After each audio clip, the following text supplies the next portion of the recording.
Keluarga besar Pondok Pesantren Al-Islami Nurul Anwar Amburawang Darat insyaallah akan mengadakan syukuran kelulusan wisuda kelulusan anak-anak santri kami tingkat ula atau ibtidaiyah atau SD, tingkat usta SMP atau sanawiyah, dan tingkat ulia atau aliyah atau SMA yang insya Allah akan diadakan pada hari Ahad tanggal 8 Juni 2025. Kalau Idul Adha insya Allah jatuh pada tanggal 6 hari Jumat, kita akan mengadakan syukuran insya Allah di hari Ahadnya. Oleh karenanya kami mengundang seluruh jamaah Masjid Al-Mutmainnah, Bapak Ibu, untuk bisa hadir di pesantren nanti dalam acara wisuda santri nanti. Kami mengharapkan untuk kehadirannya supaya anak-anak kami didoakan supaya mereka bisa mengamalkan ilmu yang mereka dapat dan bisa membagikan ilmu tersebut kepada seluruh kaum muslimin, dan insya Allah menjadi anak yang soleh dan solehah. Kalau saya seminggu sekali datang ke masjid ini, jaraknya 40 kilo, bolak-balik berapa? 80 kilo. Kalau naik mobil itu bensinnya bisa 100.000 lebih bensinnya. Seminggu sekali. Kadang berhujan pakai motor. Lalu bapak-bapak nggak pernah ke pesantren seumur umur. Kata Bang Haji Roma Irama, sungguh terlalu. Nah, nanti saya mau lihat nih, Mutmainnah ini ada apa enggak datangnya. Jadi orang Banjar, bapala banar, kalau siapa yang enggak datang itu. Ala kulli hal ya, mudah-mudahan bisa hadir. Bapak ibunya diharapkan bisa hadir, syukuran di sana, ya kayak orang pengantenan lah ibarat kata. Namanya juga anak-anak minta didoakan. Tanggal 8 insya Allah ya, tanggal 8. Kemudian kami juga pribadi membuat travel sendiri. Kita insya Allah perdana akan berangkat di bulan Agustus. Siapa tahu ada yang kepingin berangkat umrah bareng kami buka 12 hari perjalanan dengan harga 32 juta dan 30 juta. Jadi ada dua versi, 30 dan 32 juta. Siapa tahu ada yang kepingin berangkat di bulan Agustus, insya Allah kita akan berangkat di bulan tersebut. Baik, kita lanjutkan pelajaran kita masih berkaitan permasalahan mahar atau mas kawin. Pada pertemuan yang lalu kita membahas tentang masalah mahar.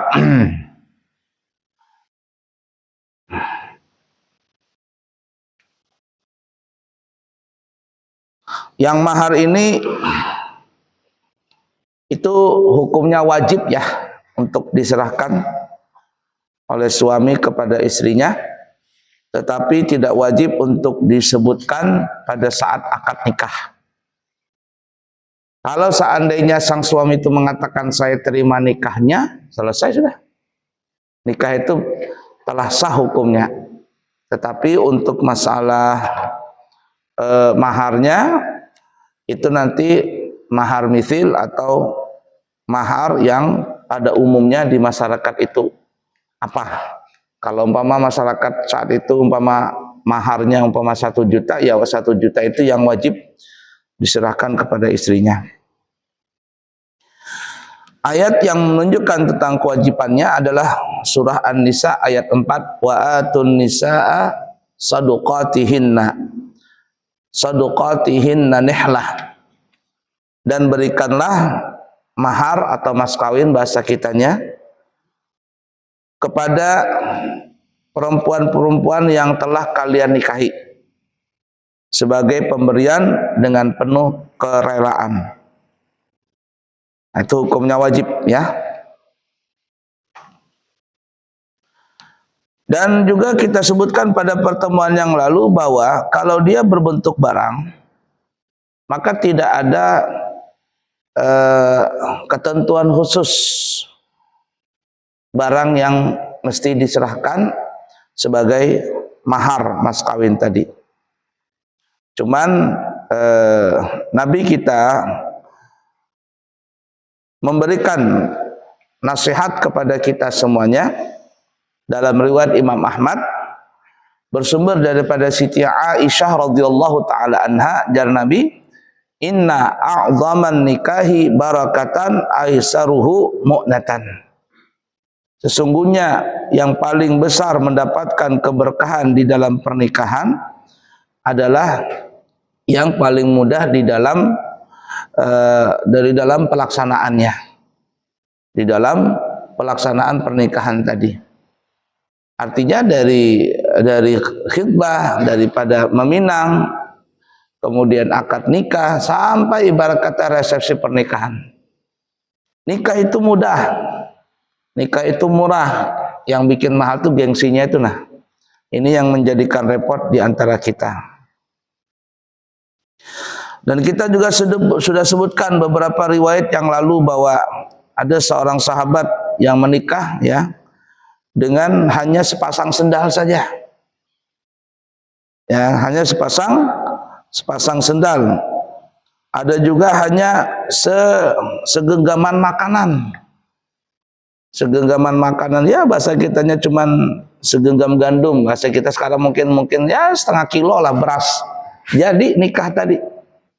Ya, jadi tidak usah terlalu diperberat di dalam pernikahan tadi.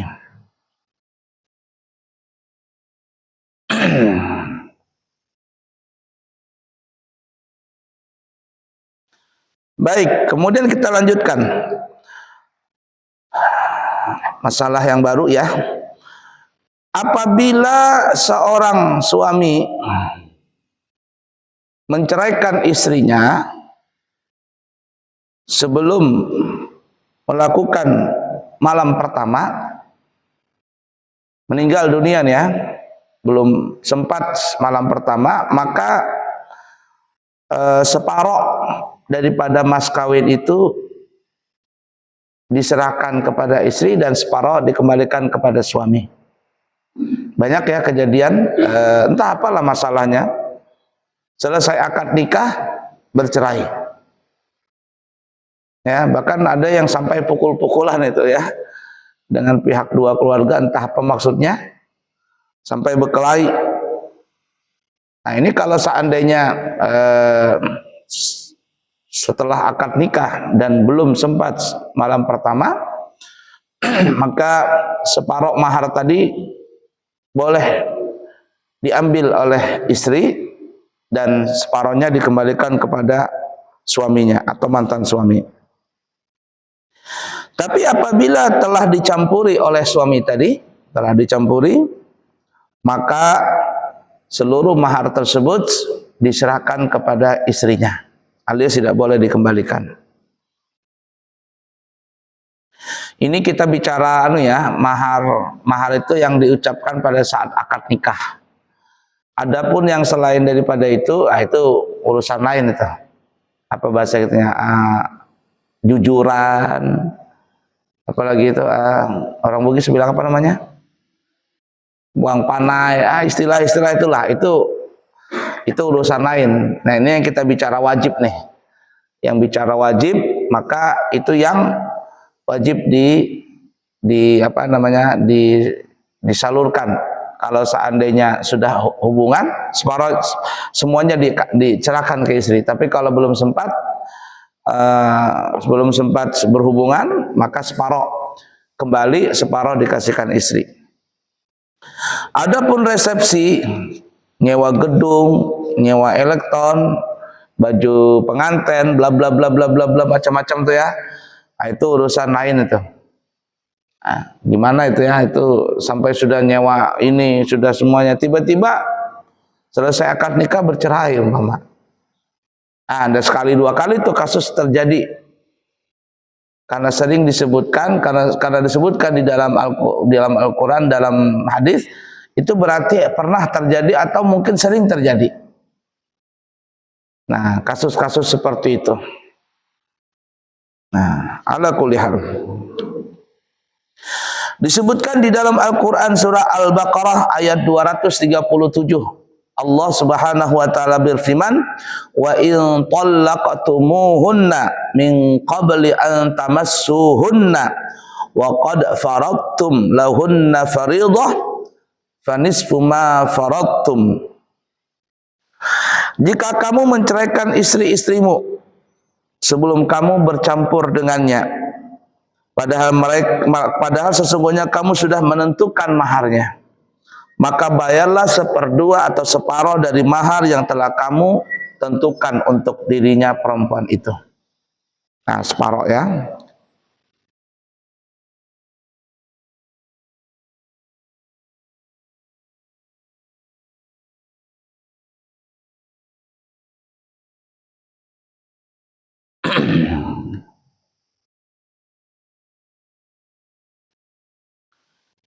Nah, kalau seandainya mahar itu tidak disebutkan berapa maharnya, nah, kemudian di daerah tersebut simpang siur tentang masalah mahar, misil mahar mesir itu mahar pada umumnya. Nah, di Balikpapan ini kan kita beda-beda nih mahar. Ada yang seperangkat sholat, ada yang uang, ada yang emas, bla bla bla macam-macam. Kemudian menikah dan sebelum berhubungan cerai umpama, ribut di masalah itu, maka nanti untuk separohnya itu adalah dikembalikan kepada hakim yang memutuskan. Hakim yang memutuskan. Nah, ini seperangkat sholat daerah sini, yang di sini umpama uang 2 juta, yang di situ 10 juta maharnya biasanya nih. Yang mana yang diambil? Nah, nanti keputusannya adalah di pengadilan. Nah, hakim yang memutuskan. Atau kalau nggak mau repot sampai ke hakim, kekeluargaan saja. Kekeluargaan. Tapi biasanya kalau sudah kekeluargaan nggak bisa deh tuh, karena sudah panas-panasan tuh. Ya, gengsi-gengsian sudah. Merasa terhina, merasa apa begitu. La ilaha illallah.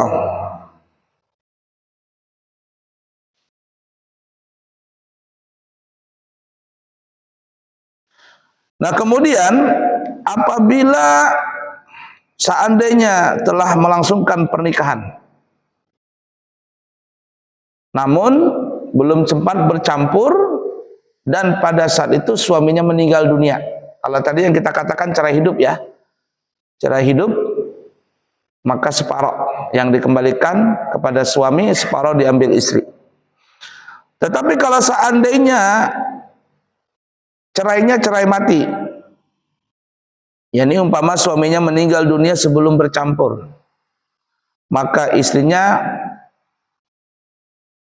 mengambil mahar itu separohnya, sepenuhnya, sepenuh harta si suami tadi. Bahkan sang istri ini berhak menerima daripada harta warisan suami. Kalau suami itu tidak punya anak, suami ini tidak punya anak, alias dia menikah, suaminya ini bujang atau umpama duda tapi nggak punya anak, maka sang istri itu berhak mendapatkan harta suami adalah 1/4 daripada harta suami tadi. Jadi kalau suaminya kaya 4 miliar, ya 1 miliar itu diambil oleh istrinya, mahar sepenuhnya diambil juga, walaupun belum sempat melakukan hubungan. Makanya ada itu guru sekumpul cerita, ya cerita bujur atau tidak, yang penting boleh cerita ya, mungkin kegayaan aja. Jadi ada orang punya anak perempuan, ya anak gadis, kemudian entah bagaimana, tapi anak ini nurut begitu. Datanglah kai-kai, nah kai-kai ya, tapi sugih. Kai-kai anak menikah dengan anaknya orang ini. Kata abahnya perempuan ini, jar guru kumpul kisahnya itu ya. Mau karena kita menikah lawan itu nasidin tuh nah, tuh hapang. Jar anaknya ini terserah pian aja bahai. Ulun nurut. No, bujurkah kada sakit hati, kada supankah belaki tuha, kada, terserah pian aja, kalau pian senang ulun senang, nurut anak ini. No, nurut. Jadi nikah maka sugih si kai ini. Sugih. Nah, jadi pas malam pertama ini apa ya namanya? Istilah orang zaman sekarang tuh apa? Berondong tua, apa istilahnya itu? Nah, lagunya itu yang lagu yang tuh. Namanya si kai ini kegirangan dapat bini anum, nih. Malam pertama tuh menggombal, jago kumpul menggombal bininya. Jar si kai ini ding punya siapa rambut ini? Jar si kai ini, jar si bininya nang anum ini punya pian katanya. Hahaha, ketawa jarnya si kai. Mata ikam ini punya siapa? Punya pian. Hahaha, ketawa lagi kai. Kegirangan nih. Kegirangan sampai akhirnya ke bawah. Ini punya siapa? Punya pian. Jarnya tak apa, kasih kain mengakak. Hahaha, sekalinya jantungan mati di situ. Mati. Saking gembiranya nih. Belum sempat apa-apa lah, mungkin kegancangan minum obat apa gitu, obat kuat kan ya, itu kan jantung tuh. Sekalinya tertawa, hahaha, kegirangan, pas mati. Saking nurutnya nih, jari guru ini kisahnya nih ya. Itu berkat si anak perempuan tadi nurut lawan abahnya. Berkat nurut lawan abahnya. Jadi malam pertama Jarka ini rambut punya siapa? Punya pian. Ketawa. Mata punya siapa? Punya pian. Hidung, mulut terus sampai ke bawah. Ini punya siapa? Punya pian. Jadi tertawa si kai dia. Pas langsung mati di situ. Apa yang terjadi? Sugih si bini tadi. Sugih dalam agama selesai dapat seperempat harta dari harta suami dapat. Apalagi kalau nggak punya anak ya, kemudian mahar pun dapat, bujang masih bujang. Akhirnya apa? Nah itu yaitu ibarat kata menangis kada bebanyu mata itu. Ibarat kata sedih tapi dalam hati gembira aja. Menikah akhirnya lawan laki-laki nang bujang. Jargarus kumpul itu berkat orang nang nurut lawan orang tua. Si anak gadis itu nurut lawan orang tua, subhanallah, akhirnya dia dapat seperti itu. Harta dapat, ngalah. Bujang masih, akhirnya menikah dengan laki-laki nang masih anum. La ilaha illallah Muhammad Rasulullah sallallahu alaihi wasallam. Nah, itu banyak kejadian ya, banyak kejadian tuh. Pas selesai menikah, meninggal suaminya tadi. Atau perempuan yang meninggal. Kalau perempuan yang meninggal ya sudah, kembali kepada mahar itu tetap untuk istrinya. Dia sebagai harta warisan dari istri untuk keluarganya yang masih hidup. Ahli waris yang masih hidup. Nah, itu ya.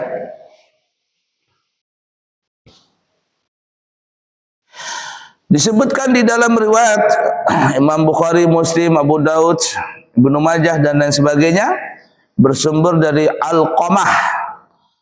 Qala utiya Abdullah fi imra'atin tazawwajaha rajulun thumma mata anha wa lam yafrid laha sadaqan wa lam yakun dakhala biha. Qala fakhtalafu ilaihi faqala ara laha mithla mahri nisa'iha wa lahal mirathu wa 'alaiha al-'iddatu fashahida Ma'qilu ibni Sinan al-Ashja'i anna Nabiyya sallallahu alaihi wasallam qada fi barwa'a ibnati washiqin bimithli ma qada. Dari Alqamah dia berkata, seorang perempuan telah menikah dengan seorang laki-laki. Kemudian laki-laki itu mati sebelum ia bercampur. Jadi setelah selesai akad nikah, meninggal dunia, belum sempat berhubungan. Sebelum sempat bercampur dengan istrinya, maka maharnya pun belum ditentukan kepadanya. Nah, mahar belum tahu ini berapa maharnya. Selesai nikah, mahar belum ditentukan, ributlah, meninggal suaminya. Lalu berapa ini mahar ini? Kata Alqamah, mereka mengadukan hal tersebut kepada Abdullah. Maka Abdullah berpendapat perempuan itu berhak mengambil mahar misil sepenuhnya. Jadi masalah ini disebutkan ya kepada Abdullah. Ya, diterangkan Abdullah siapa ini ya? Abdullah bin Umar atau siapa di sini ya? Ada kuliah kata Abdullah ketika keluarga perempuan ini bertanya berapa itu dapatnya. Kata Abdullah sepenuhnya seluruh mahar tadi diambil oleh istrinya, wajib. Dan ia berhak mendapat pusaka dan wajib beriddah. Nah ini nih ya. Jadi kalau seandainya meninggal suaminya belum sempat malam pertama, maka perempuan itu dalam hadis ini semua mahar tadi diambil. Kemudian kalau ada harta warisan diambil juga, ada wasiat diambil juga, jatah-jatahnya itu ya untuk perempuan tadi. Dan wajib beriddah. Beriddah itu iddahnya perempuan yang meninggal suami adalah 4 bulan 10 hari. Ya, beriddah ihdat ya.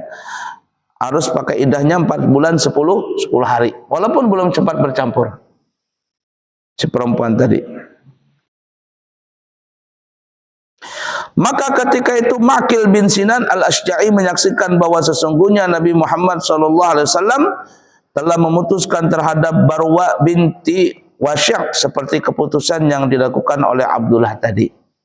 Nah, ketika itu ada Maqil bin Sinan, kata Maqil bin Sinan, betul Abdullah, aku sependapat dengan seperti itu, sepertimu, karena Nabi Muhammad SAW pernah memutuskan kepada Barwah binti Wasy' yang waktu saat itu Barwah binti Wasy' ini menikah dengan laki-laki tapi belum sempat bercampur, meninggal dunia suaminya. Nah, jadi kasusnya sama ini. Kasusnya sama. Artinya si perempuan itu menerima seluruh mahar tadi walaupun belum sempat berhubungan, kemudian mendapatkan harta warisan jatahnya si istri tadi dari harta suami, kemudian kalau ada wasiat untuk dia diterima juga, dan juga wajib beriddah 4 bulan 10 hari. Nah itu ya, kalau terjadi kasus-kasus seperti ini di dalam pernikahan. Kemudian kata ulama, seorang istri berhak tidak menyerahkan dirinya, alias boleh tidak melayani suaminya di malam pertama itu apabila sang suami itu belum membayar mahar tadi. Jadi kalau ibarat kata mau malam pertama, kata istrinya, mana maharku dulu. Seperti yang kita katakan kan, ini kata ulama nih ya, harta yang paling halal setelah harta ghanimah, harta rampasan perang untuk saat ini adalah mahar. Mahar itu luar biasa itu halalnya. Makanya guru-guru kita mengatakan kalau umpama suami istri ini ingin berdagang, ingin usaha apa gitu nah. Ya, guru-guru kita tuh menyarankan istrinya ini memberikan mahar tadi, walaupun gak semuanya, dimasukkan di modal dagang. Kalau ingin berhasil tuh dagangan tuh, usaha tadi, si istri ini merelakan dengan ikhlasnya memberikan harta mahar tadi itu kepada suaminya sebagai modal dagang. Walaupun sedikit, 100.000 kah, 200.000, walaupun itu berhutang. Kata sini, Kak, ini ulun nyumbang nih nah, nyumbang untuk harta modal usaha kita. Masukkan 100.000 ke 200.000. Nanti apa anunya perjanjiannya? Itu sebagai hutang kah atau diberikan sebagai keikhlasan istri? Lihat aja, luar biasa itu, berberkah dalam usaha tadi. Itu sudah menjadi amalan ya orang-orang Bahar itu. Dan yang kita pernah ceritakan pada pertemuan yang lalu bahwa dalam masa yang lama itu ya, di Mekah itu ingin mengganti pancuran emas. Ya, pernah kita ceritakan sampai akhirnya seorang ulama bermimpi pada saat itu guru saya cerita ya. Entah tidak disebutkan ulamanya, pada saat itu ulama Di Mekah ada yang bermimpi katanya kalau ingin menempel ini pancuran emas ini nggak jatuh-jatuh lagi, maka buatlah pancuran emas itu dari harta mahar perempuan-perempuan yang menikah di Mekah. Nah pada saat itu kalau tidak salah Raja Faisal atau Raja siapa waktu itu memerintah kepada masyarakat yang pernah melangsungkan pernikahan untuk merelakan istri-istrinya memberikan sumbangan mahar. Jadi ada sumbangan mahar sekian dikumpulkan, lalu dimodalkan untuk menjadikan ini pancuran emas. Nah setelah itu tidak jatuh-jatuh lagi. Itu pada saat itu ya, pada saat itu. Nah jadi kalau seandainya belum selesai mahar tadi, sang istri ini tidak apa-apa alias tidak berdosa kalau dia tidak menyerahkan dirinya dulu. Kata istrinya, mana maharku dulu? Bayar dulu. Kalau sudah bayar baru boleh melakukan hubungan begitu. Ini kalau kita bicara hukum ya, bicara hukum. Ada kasus dulu di Indonesia, ustadzah, saya lupa namanya ya. Terkenal sekali ustadzah itu sering masuk TV tahun 90-an, 2000 tahun 2000 sebelum saya ke Hadramaut. Saya ke Hadramaut tahun 2000. Itu sering masuk TV itu ustadzah itu. Dia itu janda atau apa wallah alam. Ya, kayaknya janda itu. Sering masuk TV, entah masih hidup orangnya atau meninggal dunia, sering sekali masuk TV dan saat itu terkenal sekali. Siapa namanya lupa karena sudah lama. Jadi waktu itu beliau menikah. Si ustadzah ini menikah. Dia potongan orang Arab tapi bukan syarifah. Siapakah namanya dulu tuh? Nah, itu belum, masih zamannya Zina MZ ya yang terkenal dulu kan ya.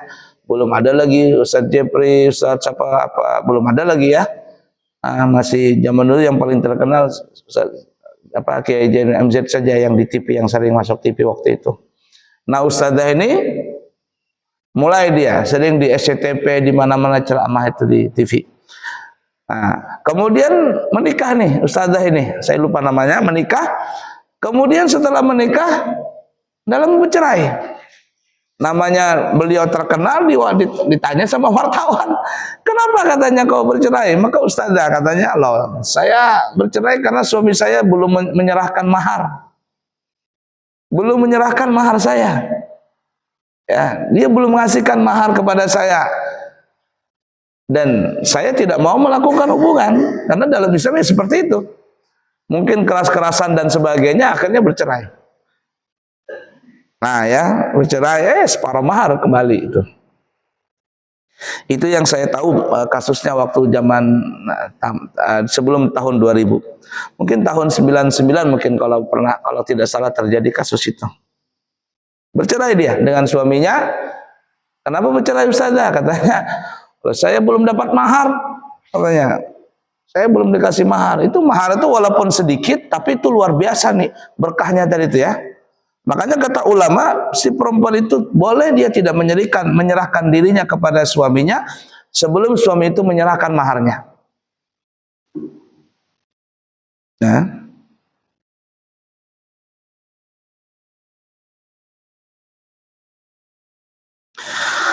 disebutkan di dalam riwayat Imam Abu Daud bersumber daripada Abdullah bin Abbas, anna Aliyan lamma tazawwaja Fatimata arada ayyudkhala biha. Famana'ahu Rasulullah sallallahu alaihi wasallam, ingatin ya hadisnya, hatta yu'tiyaha syai'an. Faqala ya Rasulullah laisa li syai'un, faqala lahu a'tiha dir'aka al-hutamiyah. Fa'ataha dir'ahu thumma dakhala biha.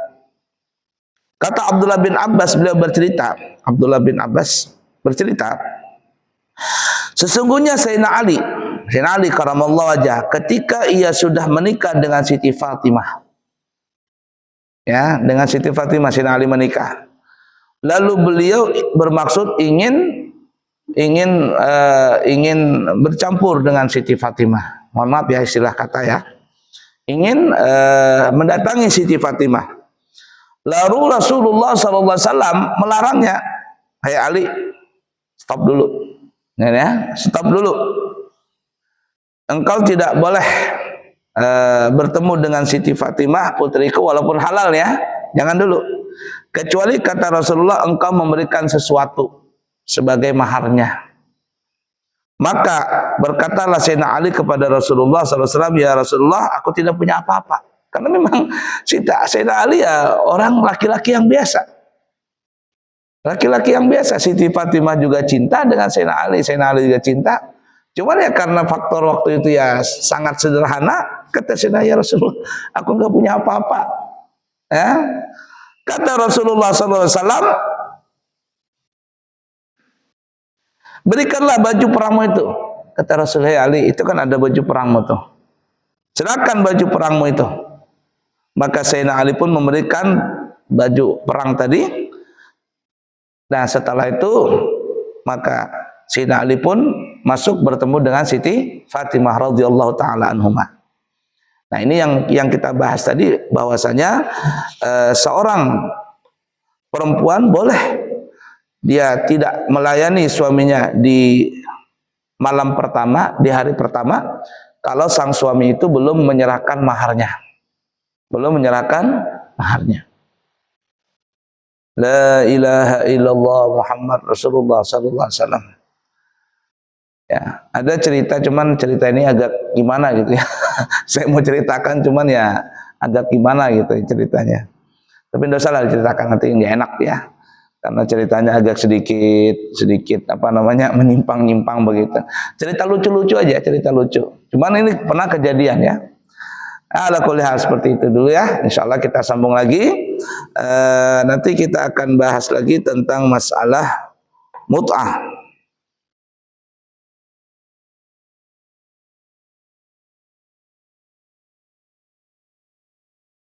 Nah, ini mut'ah ini sudah mulai masuk perceraian ya. Mut'ah ini nanti adalah suami itu memberikan sesuatu pada saat bercerai kepada istrinya. Apa bahasa kita di pengadilan itu apa ya? Nah, jadi ada ya ngasih sesuatu gitu sebagai bukti bercerai. Nah, jadi orang menikah itu memang ada berat ya dalam perceraian tuh, pasti adalah dalam pernikahan tuh. Maksudnya banyak kasus orang menikah itu bercerai. Menikah, bercerai. Bercerai adalah sesuatu yang halal tapi dibenci oleh Allah Ta'ala. Abghadul halali indallah at-talaq. Sebaik apa namanya, sejahat-jahat, sebenci-benci sesuatu yang dibenci oleh Allah tetapi itu halal adalah cerai. Cerai itu halal tapi dibenci Allah Ta'ala. Nah, nanti kita akan sebutkan hukum-hukumnya. Bercerai itu ada hukumnya wajib, ada hukumnya sunnah, ada hukumnya makruh, ada hukumnya haram. Nanti kita akan bahas insyaallah. Ya. Kemudian perlu diingat ya,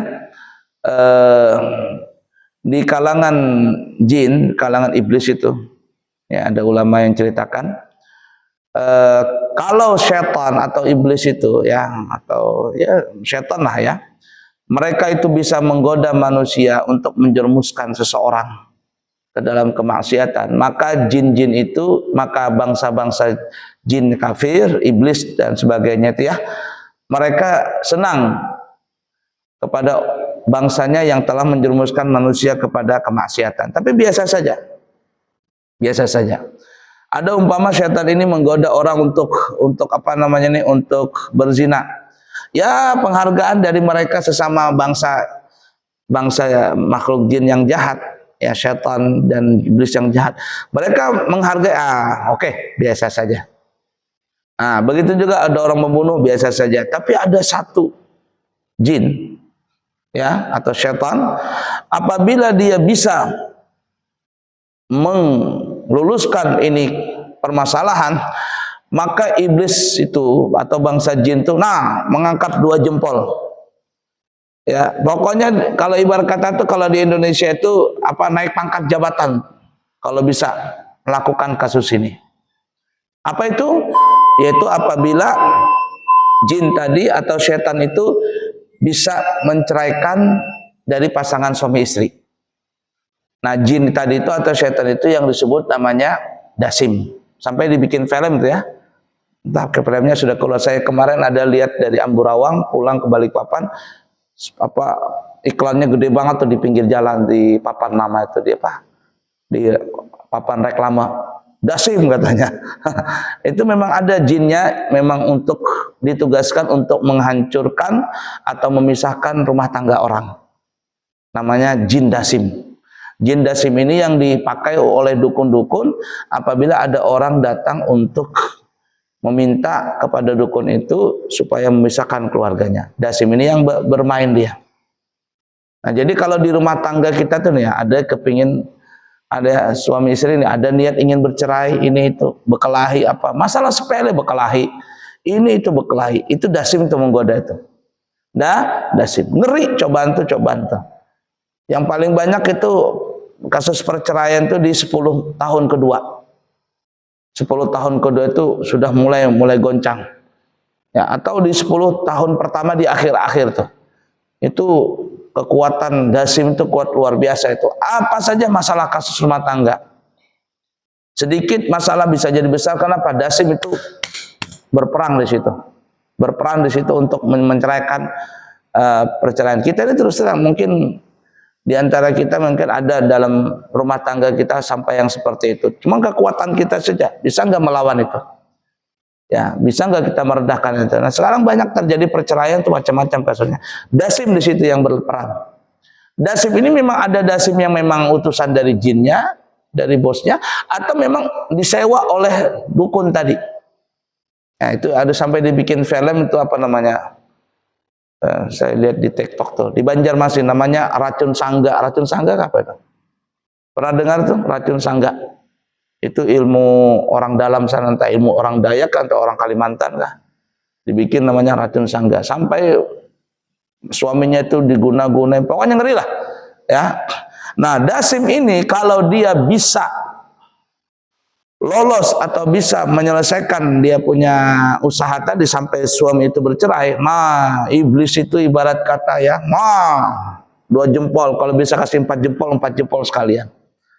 Naik langsung bintang 3, bintang 4 begitu, langsung jadi jenderal ibarat kata. Itu hormat semuanya. Tapi kalau cuma menggoda orang mabok, orang zina, biasa aja. Tapi kalau bisa menceraikan pasangan suami istri, selesai. Kenapa? Karena kalau sudah bercerai ini, ibarat kata ya tadi habis sudah. Kita tahu ibadah yang paling panjang, ibadah paling panjang itu ibadah berumah tangga. Karena dia berkaitan dengan harta, dengan badan, dengan hati. Ibadah paling panjang. Selesai kita mengucapkan saya terima nikahnya fulana binti fulan, dari situ kita nih sebagai suami berpahala terus. Pahala terus nih. Sampai kita meninggal dunia, kita masih punya anak, itu pahala ngalir terus, nggak pernah habis. 24 jam kita ini mengalir, walaupun kita duduk jualan begitu, atau kita kerja di kantor, atau apa usaha kita, santai kita, atau kita tidur nih istirahat kecapean, itu pahala jalan terus, pahala berumah tangga. Dasim nggak mau itu, kita mau diputuskan dari pahala itu. Ketika bercerai, selesai sudah. Makanya iblis, setan-setan yang lain, hebat. Nah, jadi ngeri ini ya. Tapi ya namanya perceraian itu banyaklah terjadi. Makanya abghadul halali indallah at-talaq. Sesuatu yang paling dibenci oleh Allah tapi halal, boleh tapi Allah benci.